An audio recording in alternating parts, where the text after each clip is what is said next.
Let's get salty! Hey everyone, Zeddy here again today with a brand new video, and Onyxia's Lair is finally out. We streamed all day today. We played Standard, we played Wild, I even played some duels, I played a little bit of Arena. We tried out everything, and I can give you my first day review of, well, is the meta broken? Is the game broken? There is a bunch of bugs. Was it madness? Was it terrible? We'll get into that. Before we do, I do want to announce the giveaway winners. I promised to give away a golden mini set and a regular mini set, and I said we would give away one extra regular mini set if we hit 42,069, and we fell short. We fell a bit short, I think like 25 subs, so douchebag Zeddy, not quite unleashed. However, you guys have been showing me an amazing amount of support, and it's 25 short. Who cares? I will be gifting an extra mini set. So to these three winners here, I'll message them. If they haven't got back to me within 24 hours, I will award somebody else. So again, if you feel I've earned your subscription, want to get us to that number, I would appreciate it. But how can I, like, the insane support has been insane, incredible. You guys make everything possible for me to do, and I love you and I appreciate you. And yeah, I got to get back the littlest I can with some mini sets for you guys to enjoy. And well, let's talk about the mini set and the update. So we have the new update. I logged in. There's a, you can buy the mini set either regular or golden or both. You can actually buy it at both. And yes, I did. And yes, I'm a whale, but honestly, it's probably worth it for me. For me, it's worth it for the dust value of getting it, both of them. And if they get nerfed, I get extra dust. But anyways, you can buy it, yeah, regular or golden. Highly recommend not buying it golden unless you're complete. Again, whale, it is not worth it. Monetarily is super expensive. And it's just shinies. They're just shinies, and you can get it for 2,000 gold. You don't have to spend a dime as long as you have gold. So still do not recommend spending hard-earned money on it. And I do recommend buying the mini set. I get asked that a lot. I think the value is worth it, especially if you're a standard player. Wild, I don't know. Honestly, if you're a wild only player right now, we'll talk about it. Doesn't feel like it's super worth it, but it's really good value in terms of Hearthstone value, and that's hard to come by. So we had that. They also added some new portrait bundles, which I got. I think there's one that has a Druid and a Warrior, although it kind of looks like it almost looks like a Hunter portrait. And then there was one with a Demon Hunter and Anduin that's more like, they have like creatures, they have pets. It's kind of cute. They're like, I think 15 or 10 bucks. I can't remember how much it was. They're nice, but overall they add so many portraits to the game. Only buy it if you really want it, if it's really special to you. And they're adding so many now that I feel like you should be picky and choosy at this point. I get them all for the channel and all that, but I would definitely be aware of that. There's just so many, and only if you really, really love them should you ever spend money on it. They also added a bunch of new mercenary stuff, but honestly, I'm just disgusted with the mercenary stuff. I don't even want to talk about it. They still don't have duplicate protections on coins, or they don't have a pity timer on mercs. The monetization of the mode is just so egregious, so aggressively priced. Like, you see these bundles in the shop all the time. They're ridiculous, and I don't even really want to talk about it. So we're not going to talk about mercs. I'm so sick of the way they don't cater to the player at all. Every other mode seems to try and make things a little bit more affordable, a little bit more value, and Mercenary's like, screw you, we just want your money and nothing. It's just, it's so utterly transparent what they're doing, and it's gross. It's gross. So we're not going to talk about mercs. And they also added some new BG heroes, as well as some BG cosmetics. I actually didn't get any time to touch on Battlegrounds, so I will recommend It's Ben, as always. If you want some Battlegrounds content, I'm sure you'll have like a review or like guides and sum up of things. But I'll also shout out Sun Glitters. She started covering a little bit of news, and hopefully I don't know if she'll hear about the shout out or not. Maybe this will encourage her to keep making some news update videos, because I love her content and I think her news videos are great. So Sun Glitter, shouting her out.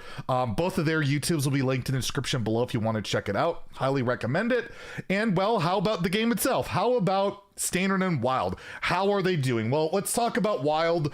Wild, I wanted to see if Curse of Agony was busted for Warlock, right? The fatigue spell.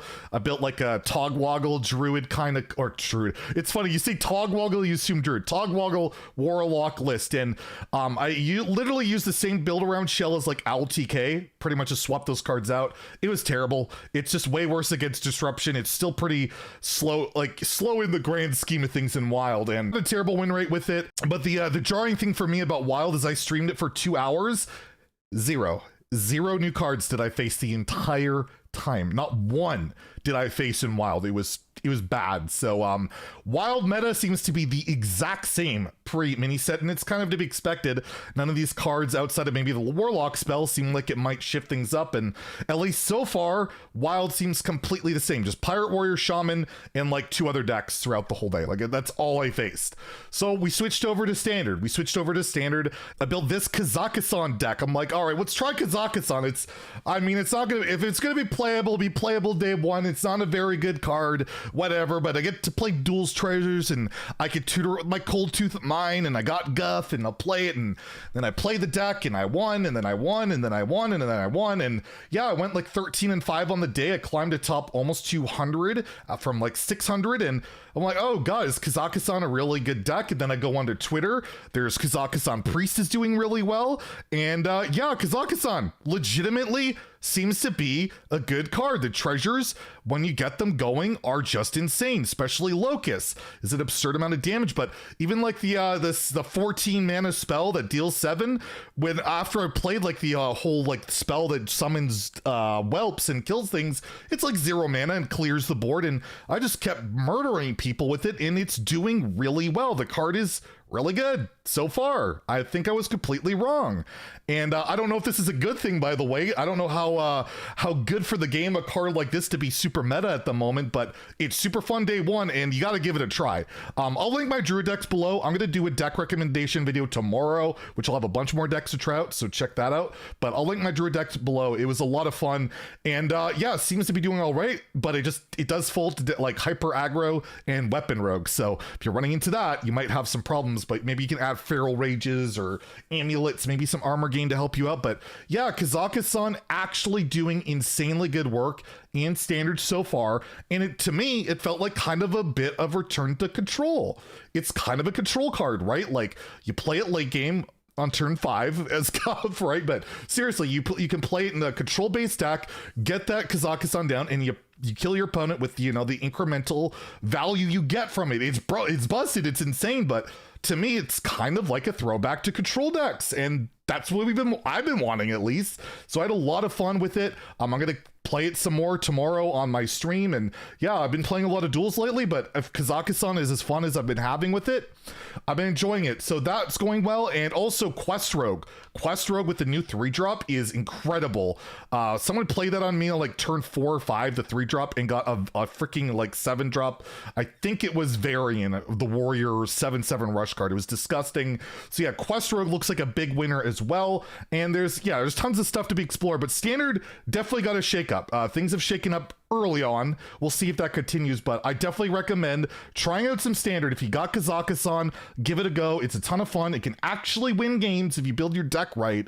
And yeah, I actually had fun playing ladder today, which is rare. I don't know if it'll last. It probably won't. I hope it does. But overall, day one impressions of Onyxia's Lair for standard, really fun. I had a good time, and that's awesome. So kudos to the team, at least for one day. Wild felt terrible, same as always, and it needs dire help if it's ever gonna change.